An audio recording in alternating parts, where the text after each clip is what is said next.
Thank you, Mary. Appreciate your welcome for us. All right, so first on the program, we're going to hear from Matthew B. Murphy. And Matthew is the founder and president of FedQ, which is a national employee resource group for LGBT employees and allies in the government.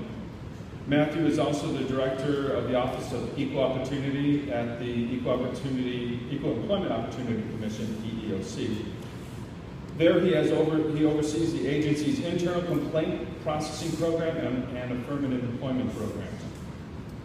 Prior to becoming a civil servant, Matthew worked as an attorney in the private sector, where he represented both employers and employees in employment discrimination cases. In both his personal and professional life, Matthew has acted as a vocal advocate for equality, working towards the goal of creating a workplace where individuals have the opportunity to be assessed on their merits. Mr. Murphy also serves on the board of directors of the Federal Employees with Disabilities Incorporated, and is a frequent speaker at conferences on topics such as LGBT cultural competency, the Rehabilitation Act, the ADA Amendments Act, and best practices for avoiding EEO complaints. So please help me welcome Mr. Matthew B. Murphy.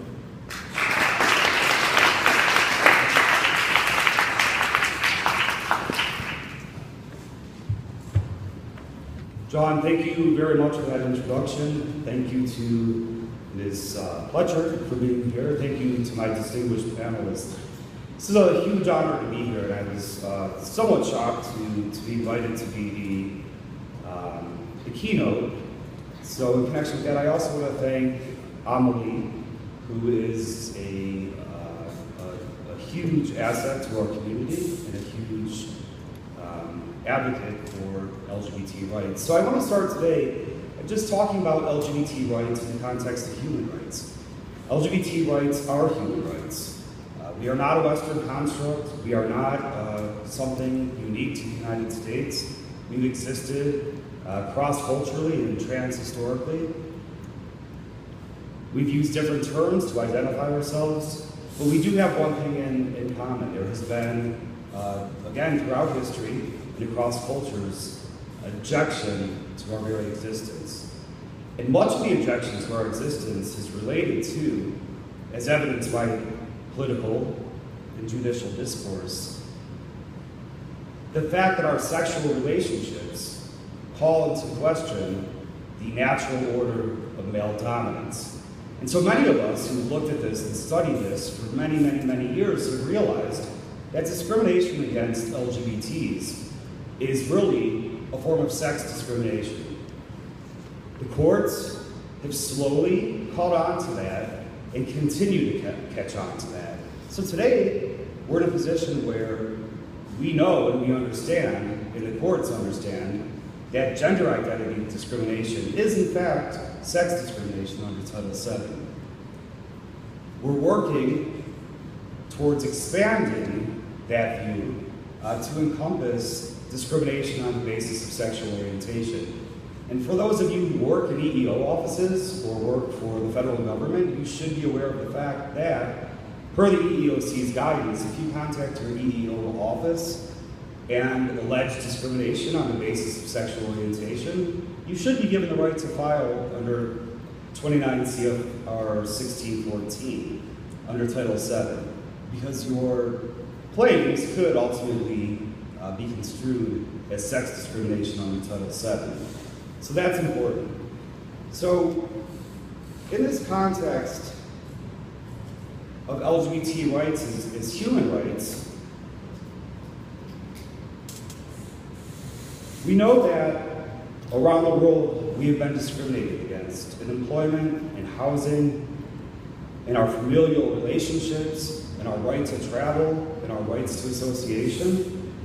And that continues today. But today, most of us, as people of good conscience, realize that discrimination against all is not okay.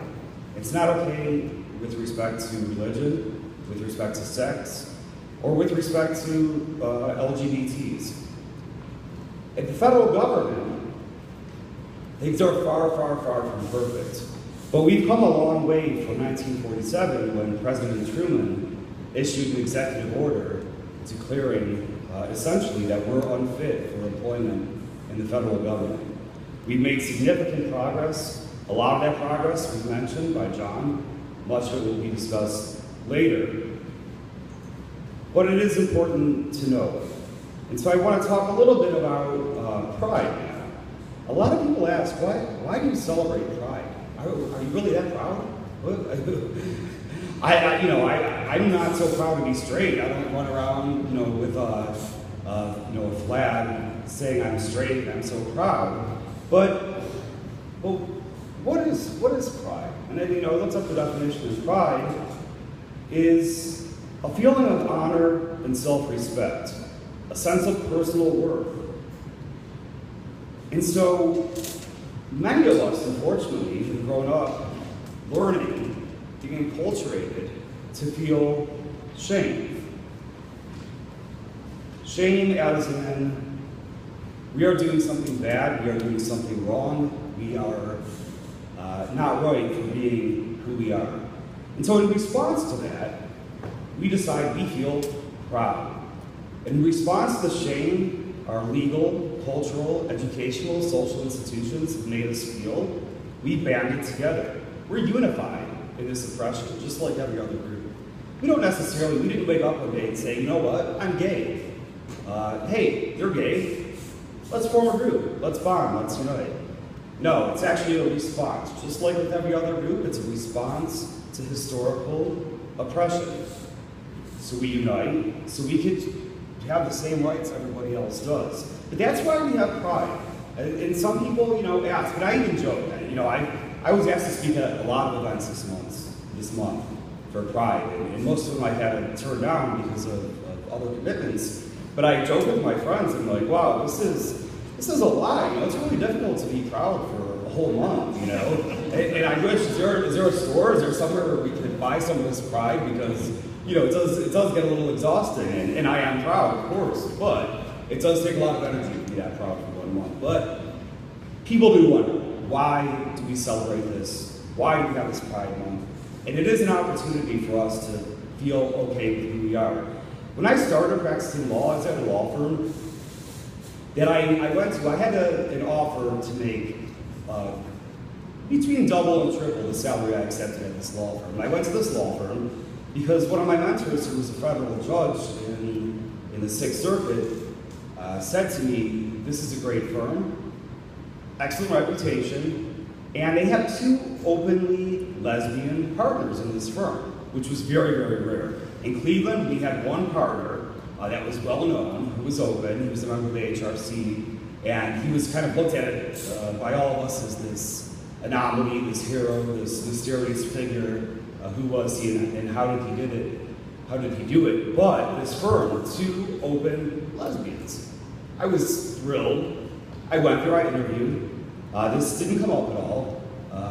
But I loved it, they loved me. I started working there, was doing great work I really enjoyed. I was working with clients I really enjoyed. I was working with people I really enjoyed.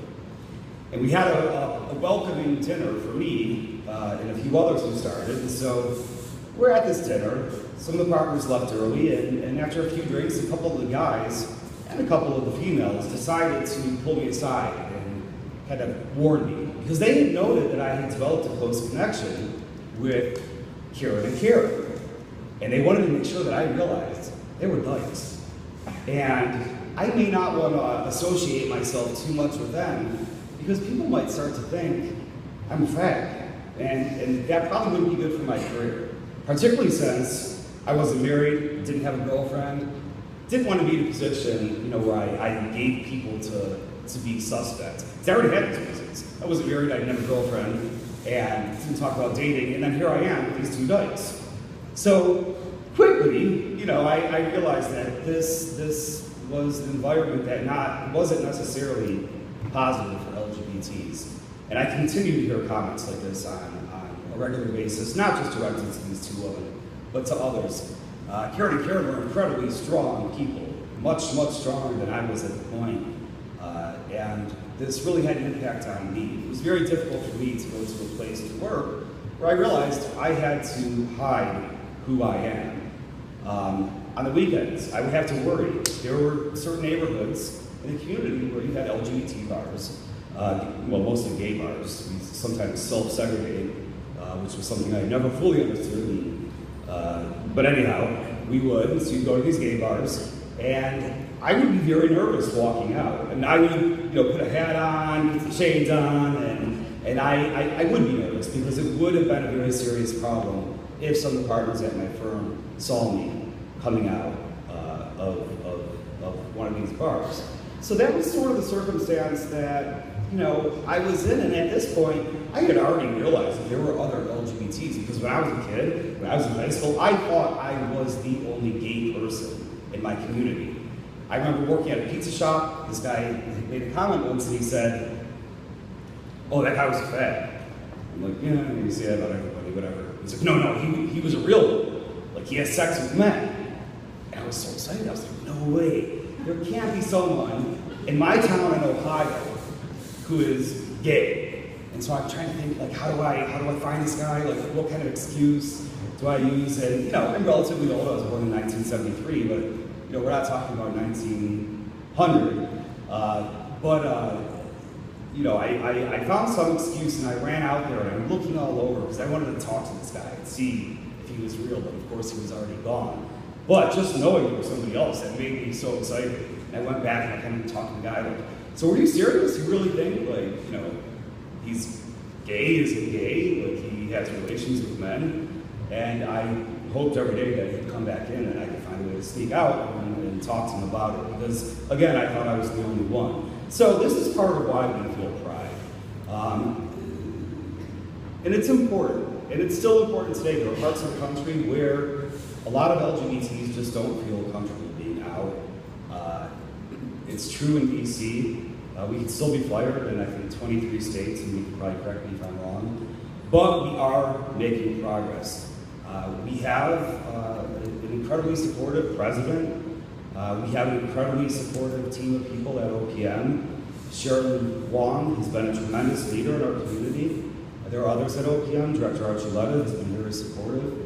We have Kai Feldblum at the EEOC, who's been really pushing the envelope and really encouraging an accurate interpretation and reading of Title VII. And so we have made all kinds of progress. We are here today, and this is not the first time. We've had people at agencies like Ike Kelly who've been dedicated for years and years and years to creating a positive workplace for the LGBT community. So we have made a lot of progress. Yesterday, I spoke at the government printing office, and it was the first live LGBT celebration that they've ever had in their history. And so we have a long way to go. We have things like a carrier letter OPM just issued to carriers saying health insurance companies can cover transgender-related procedures. That was a big step, but even with that, we have a big way to go. We need something that says you are required to do this. But I'm one, and we're working towards that. We realize that's not the end point, but we have made great progress, and we have an incredible group of people in the government. And we thank all of you. If we have allies in the room, thank you. Because it's not always easy to be an ally either. You face risk, you face discrimination, you face guilt by association, and for some people that's uncomfortable. You also face the reality that you don't always know what is the appropriate terminology. I'm an ally. I don't want to offend people though. And we as a community tell ourselves we have to be accepting of the fact that a lot of our allies want to be educated, want the information, want the resources that they need in order to be effective allies. And you're not perfect, and we're okay with that. So ask us questions. FedQ, we are a group, a national LGBT organization, and we hope you get involved. And you can find us. We're at www.fedq.org. We have a conference coming up in September, and we have a lot of events coming up. We partner closely with OPM, the EEOC, and many other organizations. So I just want to close and say thank you again. Thank you in particular, and everybody here. And Happy Pride.